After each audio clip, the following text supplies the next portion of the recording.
Hello students, प्रश्नावली 1.1 का आज हम पहला प्रश्न करने वाले हैं।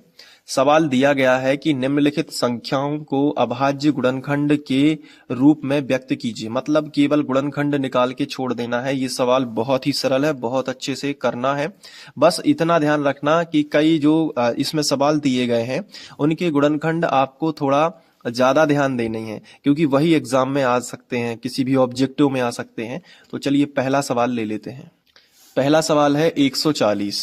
तो हम क्या करेंगे, नीचे लिखेंगे जो है हल लिख दिया और नीचे लिख देंगे 140 और बराबर का चिन्ह, मतलब 140 के जो गुणनखंड आएंगे वो हम यहाँ पे लिखेंगे। लेकिन गुणनखंड निकालेंगे कैसे? तो देखो ये सवाल ही है कि अभाज्य गुणनखंड निकालिए। तो मतलब 140 के गुणनखंड इसी साइड में आप लिख सकते हो कि हमने इस तरीके से देखो निकाले भी थे, ताकि एग्जामिनर को पता चले कि हाँ आपने गुणनखंड निकाले हैं। तो पहले देखो इकाई अंक 0 होता है, तो मैंने आपको क्या ट्रिक बताई है कि मैंने गुणनखंड निकालना अलग से ही एक टॉपिक बताया था, है ना, आपको ध्यान होगा। उसमें मैंने आपको केवल गुणनखंड निकालना सिखाया है और उसका बेसिक मैंने आपको रूट बताया है कि किसी भी संख्या में जब भी गुणनखंड निकालना है तो किसी भी कोई भी संख्या दी रहती है तो सबसे पहले 2 से भाग करना ट्राई करो। जब 2 से भाग नहीं जाता है तो फिर आप 3 से ट्राई करो। और कभी कभी कोई संख्या ऐसी होती है जिनमें 3 से भी भाग नहीं जाता तो 5 से ट्राई कर लो। 5 से नहीं गया तो फिर 7 से कर लो, 7 से नहीं गया तो फिर किससे कर लो, 11 से कर लो, 11 से नहीं गया तो 13 से कर लो। तो कुछ जो है संख्याएं हैं इनको आप डायरेक्ट याद कर लो कि 2 3 5 7 11 13। तो एग्जाम में आप फंसोगे नहीं, क्योंकि ज्यादातर क्या होता है कि हम जिस सवाल पे कम फोकस रखते हैं वही परीक्षा में आ जाता है। इसलिए कोई भी सवाल है उसको बहुत ही प्यार से, बहुत ही आराम से करना है, ठीक है। और सभी सवाल आईएमपी होते हैं, ऐसा कोई आईएमपी नहीं होता, पेपर में आ जाता है तो वो आईएमपी कहलाने लगता है। चलो 140 जो आपको दिया गया है, पहले किससे ट्राई करना है? 2 से। तो 2 सत्ते 14, 7 बार गया। जीरो जो ऊपर रहता है ना, मैंने आपको बताया कि जो जीरो रहता है उसमें कोई भाग नहीं देते, वो जीरो सीधा उतार देते हैं, तो जीरो आ गया। अब 2 से करो ट्राई। तो अब पता कैसे चलता है? जैसे इकाई अंक में अगर जीरो है, ध्यान रखना, अगर इकाई अंक जीरो है तो 2 से भाग जाएगा और 5 से जाएगा, बिल्कुल निश्चित है, कंफर्म, बिल्कुल बिना सोचे आप 2 से भाग कर सकते हो। अगर इकाई अंक क्या है, जीरो है, तो 2 और 5 इनसे तो भाग जाएगा ही। तो चलो 2 से भाग करते हैं तो 70 के आधे कर देते हैं 35। मैंने आधे क्यों किए? क्योंकि जब भी 2 से भाग देते हैं तो उस संख्या का आधा ही होता है, क्योंकि 35 दूनी 70 ही होंगे। और वैसे नहीं बनता है तो ऐसा कर लो, 2 तिया 6, 7 में से 6 बार 6, 3 बार में 6 तो निकल गए। अब एक बचा, क्योंकि 7 थे, 6 निकले तो एक बचा, तो एक जो बचता है वो साइड में आ जाता है। साइड में आएगा तो कितने हो गए? 10, क्योंकि जीरो बना ही था, एक साइड में आया तो 10, तो 2 पंचे 10, 5 बार चला गया भाग। ये तो आप पे बनता होगा, ठीक है। अब देखो जैसे इकाई अंक 5 है तो फिर हमें 5 से ही भाग देना चाहिए। इकाई अंक अगर 5 आ जाता है तो हमें 5 से ही भाग देना है, ध्यान रखना है। क्यों देना है 5 से भाग? क्योंकि 2 से नहीं जाएगा, 3 से जा सकता है, लेकिन यहां पे 3 से भी नहीं जा रहा है। इकाई अंक 5 है तो किस किस से जा सकता है, ध्यान रखना है, आप अपनी नोटबुक में लिखते जाइएगा। अगर कोई संख्या दी गई है और उसका इकाई अंक 5 है तो उसमें 3 से भाग जा सकता है और 5 से जा सकता है। तो 3 से नहीं जाएगा तो 5 से अवश्य ही जाएगा, बिल्कुल निश्चित जाएगा। तो 5 से जा रहा है, यहाँ पे 3 से नहीं जा रहा है, आप चेक कर लीजिएगा। तो 6.75 35, 7 बार में गया, फिर 7 से ही, 7 में 7 से ही जाएगा, तो 7 एकम 7। तो 140 के जो अभाज्य गुणनखंड होंगे वो होंगे 2 गुणित 2। तो सबसे पहले तो 2 के ऊपर 2 की घात, यानी 2 गुणित 2 है तो 2 के ऊपर 2 की घात भी हो सकता है।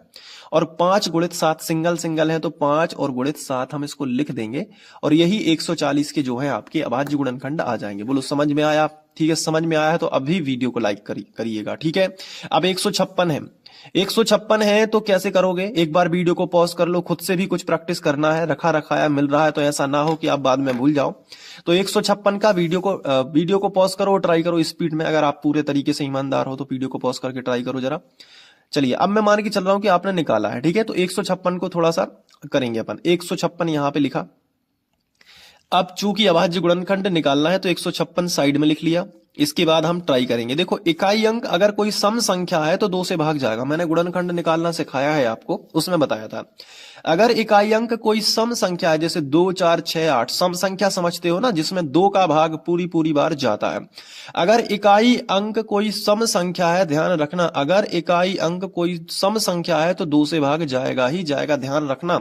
अभी लग रहा होगा आपको कि सर बार बार रिपीट क्यों कर रहे हैं, लेकिन जब एग्जाम में बैठोगे तो मेरी ही बातें ध्यान आएंगी, बहुत ध्यान से समझना। तो 2 सत्ते 14, 7 बार में तो 14 निकल गए, यहां पे लिखे थे 15, तो 14 निकल गए तो एक बचा, तो एक साइड में आ गया, तो 16 हो गए, तो 2 अट्ठे 16। ऐसे करना पड़ता है। फिर इकाई अंक फिर से सम संख्या है, 8 एक सम संख्या है ना, तो फिर से 2 से भाग चला जाएगा। तो 2 तिया 6, 7 में से 6 निकल गए 3 बार में, तो 6 निकले थे कितने 7, 6 निकले एक बचा 18 है, 2 इनाम 18, 39 आ गया। अब 39 ऐसी संख्या है जिसमें आप इकाई अंक देखोगे तो 9 है, जो कि एक विषम संख्या है, तो 9 है तो 3 से चला जाएगा, तो 3 एकम 3 और 3 तिरका 9, 3 बार गया, फिर 13 आ गया, तो 13 में 13 से ही जाएगा, क्योंकि 13 जो है एक अभाज्य संख्या है, तो 13 एकम 13। तो अब 156 में 2 कितनी बार आया है, 2 बार, यानी कि हम लिख सकते हैं 2 के ऊपर 2 की पावर, और 3 आया है एक बार, तो हम लिख सकते हैं 3 गुणित, और 13 भी एक बार, तो 13 लिख दिया। बोलो बनेगा कि नहीं? ऐसा ही आया है ना तुम्हारा? ठीक है। अब 156 के बाद जो तीसरा सवाल है वो है 38-25। तो यहाँ पे देखो 38-25 को हम लिखेंगे, बहुत ही धैर्य के साथ, पेशेंस के साथ देखते रहो, सब कुछ बनेगा, तुम पे गणित में टेंशन लेने की जरूरत नहीं है। अभी 1 शॉट भी बना दूंगा आपके लिए, तो रिवीजन हो जाएगा। तो 38-25 जो है वो कैसे करोगे? सबसे पहले क्या करना है, 38-25 जो है उसको आपको क्या करना है, लिख लेना है, बराबर का चिन्ह लगा लेना है। अब देखो 38-25 को साइड में लिख लो, 38-25 ऐसे लिख लोगे ना, फिर एक खड़ी लाइन और एक आड़ी लाइन, ये भी कर लोगे? बिल्कुल कर लेंगे सर। चलिए, इकाई अंक क्या है, 5 है। जब भी इकाई अंक 5 है, मैंने आपको बताया 2 चीजों से ट्राई करिएगा, पहली संख्या 3, दूसरी संख्या 5, मैक्सिमम 5 से जाता है, तो मैं 5 से ही ट्राई कर देता हूं। आप चाहो तो 3 से भी कर सकते हो, जैसे कि 3 से अगर आप सोचते हो तो 3 से जैसे आप सोचते हो तो 3 एकम 3 हो जाएगा, 3 दूनी 6 हो जाएगा, बचेगा 2 हो जाएंगे 22, तो 3 से जा रहा है तो कर देते हैं, 3 एकम 3 है ना। अब 8 बचा, तो 3 अलग अलग संख्याओं में देते हैं, जब बड़ी संख्या हो तोड़ तोड़ के भाग देते हैं। देख लो कैसे, 3 एकम 3, 3 तो निकल गया, अब आ गए 8, तो 8 में 3 की दुनिया ऐसी पढ़नी है कि 8 से ज्यादा ना हो, तो 3 दूनी 6, क्योंकि 3 तिरका 9 ज्यादा हो जाएगा 8 से, तो 3 दूनी 6। समझ पा रहे हो ना? तो 3 दूनी 6 आ गया। अब 8 में 6 निकल गए, कितने बचे जल्दी बताओ, जल्दी बताओ कितने बचे? 2 बचे, कितने हो गए 22, क्योंकि 2 यहाँ ऑलरेडी है, 2 22 हो गए। तो 3 की दुनिया ऐसी पढ़ो कि 22 से ज्यादा ना हो, तो 30 7 21, 7 बार गया 21 हो गए, एक बचा, आप क्योंकि 22 थे, 30 7 21, 7 बार में 21 निकल गया, तो एक बचा हो गया 15, 3 5 15। क्लियर हुआ कि नहीं? तो अब देखो ये आ गया। अब 3 से फिर से ट्राई कर लेते हैं, 3 चौके 12, बिल्कुल 3 से फिर चला जा रहा है, 3 चौके 12, एक में नहीं गया तो 2 संख्या हमने इकट्ठी ले ली, 3 चौके 12, 4 बार में चला गया। फिर देखो 7 था, तो 3 की टेबल ऐसी पढ़नी है कि 7 से ज्यादा ना हो, तो 3 दूनी 6, अब क्योंकि हम 3 तरह का 9 पढ़ देते तो 7 से बड़ा है 9 अंक, तो 3 दूनी 6 ही रहने दिया कि कम ठीक है लेकिन ज्यादा नहीं, तो 3 दूनी 6। अब 7 में से 6 निकल गए, एक बचा 15 हो गया, क्योंकि एक बचा तो वो 5 के सामने खड़े हो गए, तो 15 हो गया, तो 3 5 15, 425 आ गया। लेकिन अब नहीं जाएगा 3 से, उसका रीजन ये है कि यहाँ पे 3 एकम 3 करेंगे तो 4 में से 3 निकल जाएंगे, एक बचेगा 12, 3 चौके 12 पूरी बार चला जाएगा, तो 5 में फिर 3 का जाता नहीं है, तो 5 से ही ट्राई कर दो।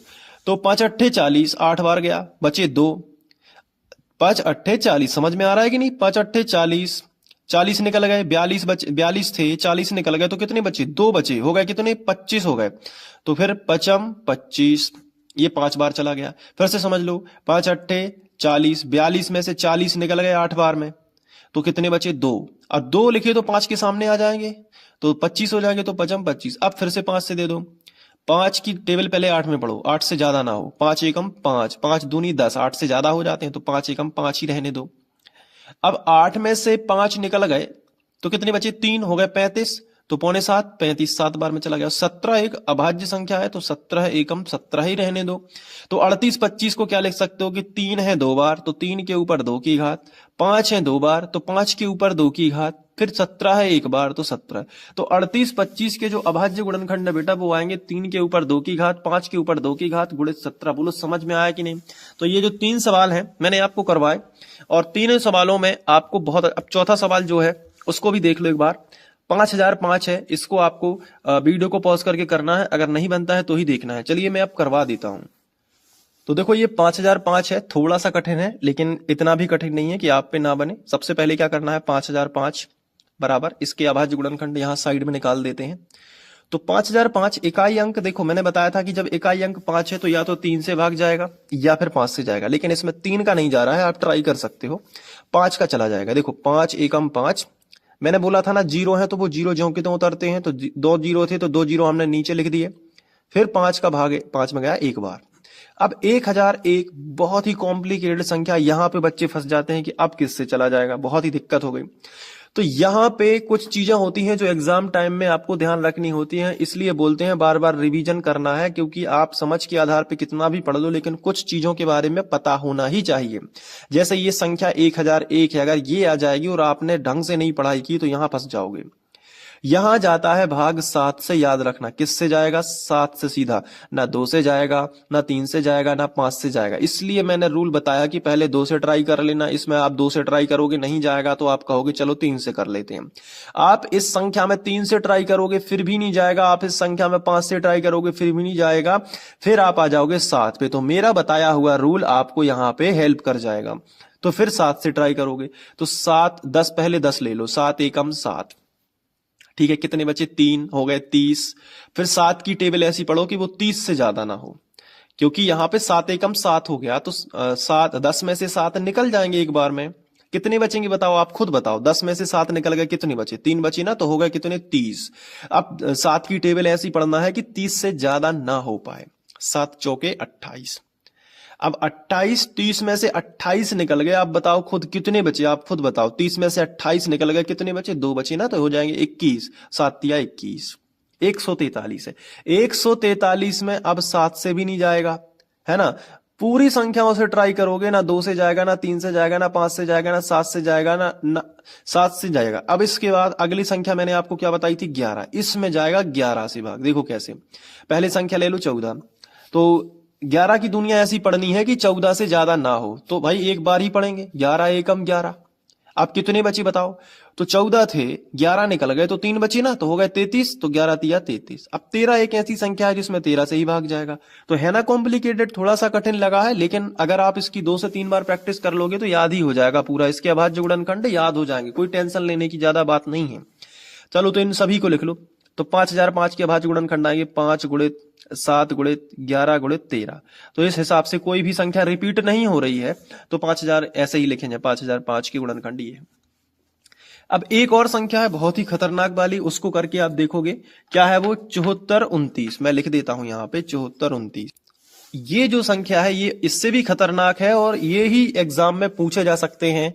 तो इसको कैसे करोगे 7429 को, देखो यहाँ पे जो रूल होते हैं ना वो धरे के धरे रह जाते हैं। क्या होता है कि कई बच्चे सोचते हैं कि ये तो इसमें किसी का भाग जा ही नहीं रहा, इसलिए मैंने एक कॉमन रूल आपको बताया है कि पहले 2 से ट्राई करो, 2 से नहीं जाता 3 से करो, कम से कम हार तो नहीं मानोगे ना, ट्राई तो करते रहोगे, 2 3 5 7 11। फिर धीरे धीरे आप 13 से ट्राई करोगे, 13 से, इस 7429 में 13 से भी नहीं जाएगा। आप देखोगे कि ना, देखो इसमें ना 2 से गया है, ना 3 से गया है, ना 5 से गया है, ना 7 से गया है, ना 13 से गया, 11 से गया है, ना 13 से गया है, सीधा 17 से भाग गया है इसमें।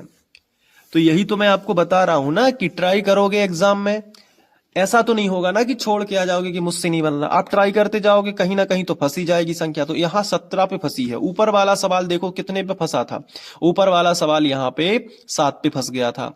तो यही होता है प्रैक्टिस का। और कई बच्चे ऐसे होते हैं कि 7429 संख्या को डायरेक्ट याद कर लेते कि आने दो एग्जाम में देखते हैं इसको। 7429 आया तो उनका सीधा यहाँ पे 17 लिखता है, सीधा 17, कि भाई उन्हें पता है, 2 से 5 बार करके आए हैं, उन्हें पता था कि ये आएगा। अब 74 17 का करोगे तो पहले 74 है, पहले 74 संख्या, 17 की दुनिया ऐसी पढ़ना है कि 74 से ज्यादा ना हो। तो 17 की दुनिया क्या आपको आती है, कई बच्चों को नहीं आती होगी दुनिया, कोई टेंशन नहीं है। अगर दुनिया भी नहीं आती है तो भी मैं आपको देखो ऐसा बताता हूं, 17 का पहले 2 से करो तो 17 दूनी 34, ठीक है। अब फिर 17 का कितने में करो, 3 से, तो 17 तिया 51, 17 चौके 68, तो 17 गुणित 4 कर लेना तो 68 आएंगे। फिर 5 करोगे तो ज्यादा हो जाएंगे, ये 17 पौने 85 होते हैं, मैं आपको बताऊं तो 74 से तो ज्यादा हो जाएंगे। तो 17 चौके 68, 4 बार भी आपको लिखना है और 68 आ जाएंगे। अब 74 में से 68 निकल जाएंगे 4 बार में, तो 74 में से 68 निकल जाएंगे तो 14 में से 8 जाएंगे यहाँ पे, तो 8 6 14, यहाँ पे बचेगा कट, 6 बचेंगे। तो जो 6 बचेंगे बेटा वो 6 इधर आ जाएंगे, तो कितने हो जाएंगे, 62, 62 हो जाएंगे कि नहीं। तो देखो अब 17 की टेबल ऐसी पढ़ना है कि 62 से ज्यादा ना हो, तो 17 तिया 51, क्योंकि 17 चौके 68, 62 से ज्यादा हो जाएंगे। तो 17 तिया 51। अब देखो आप बहुत ही स्पेशल तरीके से 62 से 51 निकल गए, तो 2 में से 1 गया तो 1, और 6 में से 5 गए, कितने बचे? 11। 11 बच गए और साइड में लिखा है 9, तो 11 और 9 कितने हो जाएंगे? 119। तो 17 सत्ते 119 होता है। अब अगर नहीं भी पता है तो 17 की टेबल में आप गुणा करते जाओगे तो 7 बार में आपको 119 प्राप्त हो जाएगा। और इससे अच्छा तो मैं आपको बताऊंगा ना, 74 29 का याद रखो, सीधा 17 से जाएगा। क्योंकि कितना भी समझ लो, अगर आपने नहीं ध्यान दिया तो एग्जाम में सिर्फ भाग देते रह जाओगे, बाकी बच्चे आगे निकल जाएंगे, आप टाइम वेस्ट करोगे सीधा। तो 437 आ जाएगा, 17 से कर देना, ठीक है। अब यहाँ पे 19 से जाएगा, देखो यहाँ 17 से गया, फिर डायरेक्ट 19 से। ये सारी संख्या जो मैंने आपको भी बताई थी ना, 2 से लेके 17 तक, वो सब कुछ यहाँ पे कोई काम नहीं करेगी, सीधा 19 से भाग जाएगा। और वो भी 23 बार जाएगा। कैसे जाएगा? देखो यहाँ 43 है ना, तो 17 दूनी 34 हो जाएगा। तो बचेंगे कितने यहाँ पे? 43 है। आप खुद दिमाग लगाओ कि 43 में से 34 आप घटा दोगे तो 13, 3 के मान लेते हैं 13, 13 में से 4 गए, 9 बचे, यहाँ कट 9 बचेंगे ना, 9 बचेंगे। और यहाँ पे 7 है, तो यहाँ पे हाँ, यहाँ पे 19 दूनी 38 होगा। तो पहले मैं 43 में से 38 आपको घटा के बताऊंगा, मिस्टेक हो रही थी।